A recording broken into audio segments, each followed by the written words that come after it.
This is a good cup of coffee. Yes, it tastes spectacular, but it's truly good because, like all good things, it has a good story. This story ends here, in my mug. But let's go back to the beginning of a long journey. Before my cup, the coffee was poured, brewed, bought, packaged, roasted, shipped, milled, trucked all the way from a farm up in a remote mountain, where it was dried, sorted, pulped, washed, picked. Okay, hold it right there. Do you see those hands? Yep, those hands. They belong to a man who is proud of the work he does. Proud of the way his kids look up at him, and proud to be a good and caring husband. Sure, the work is hard, back-breaking labor, but he doesn't complain, and he doesn't expect handouts, and he certainly doesn't need anyone's pity.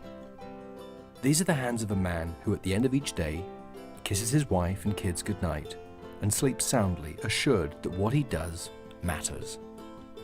Surprised?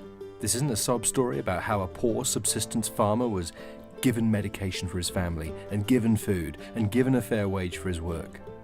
I'm not going to spin a sob story about how by paying a higher premium for goods, or by donating the cost of a cup of coffee, we can change the world. This cup of coffee is special because I know the farmer who grew it. His name is Rito. I know the care he invested in the cultivation, harvesting, and processing, and I've witnessed the impact he has made on his community and family. Through my relationship, I can trace the transformation brought about by my simple investment in this cup of coffee. Life was not always this way for Rito. Like many subsistence-level farmers, Rito was poor, dirt poor, actually worse than that. His only hope each year was a meager crop of coffee, cultivated on a land stripped of nutrients. What little he managed to grow, he was forced to sell to a local coyote for well below market value. Rito's kids were sick, and his wife was on the verge of death. Most of the other men in his town had already left their coffee farms and moved to the United States. They sweated long hours to send home just barely enough to support their families. Hope was a luxury Rito couldn't afford. But one day, Rito met a group of people who, though they did not look, talk, or even eat the same way as Rito, no, not that kind of people. That's better. These people listened to Rito and built a relationship. They understood his needs and chose to invest in him. Rito met other growers who looked, talked, and even ate the same way he did.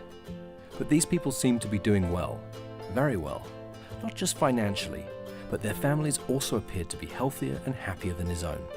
This was unlike anything Rito had ever seen, and naturally he wondered what the difference was. Well, remember those people Rito met earlier? They helped the growers and their families work together and pool resources. This cooperative approach helped to maximize efforts and ultimately reach the critical mass necessary to access the global market. In partnership with Growers First, the farmers developed sustainable farming methods, streamlined processing which increased the crop yield, quality and value, a nursery program to introduce better plant varieties, crop diversification, and new ways to generate revenue such as a village coffee roaster, textile handicrafts, and plant sales. Growers First helped the community gain organic certification, which provides an economic incentive to protect the environment. Growers First also worked with Rito and the other growers to improve their quality of life through education, health and hygiene, and environmental responsibility. Throughout this entire process, Rito was able to keep his head held high. He was no one's charity case, but rather a hard-working small businessman receiving the support of a benevolent investor. Successful communities reinvest in their children and in social services to better their lives and future. More productive and higher educated farmers produce superior yielding crops and learn their skills to grow their business to provide for their families.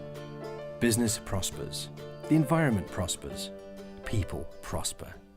Rito and his community grow my coffee, which is then picked, washed, pulped, sorted, dried, trucked, milled, shipped, roasted, packaged, bought, brewed, poured, sipped, and now finished. Changing the life of Rito was not simple, but the impetus for change globally starts simply with one of the most basic facets of human existence, a relationship. Join with Growers First and take the time to cultivate a relationship with your coffee grower.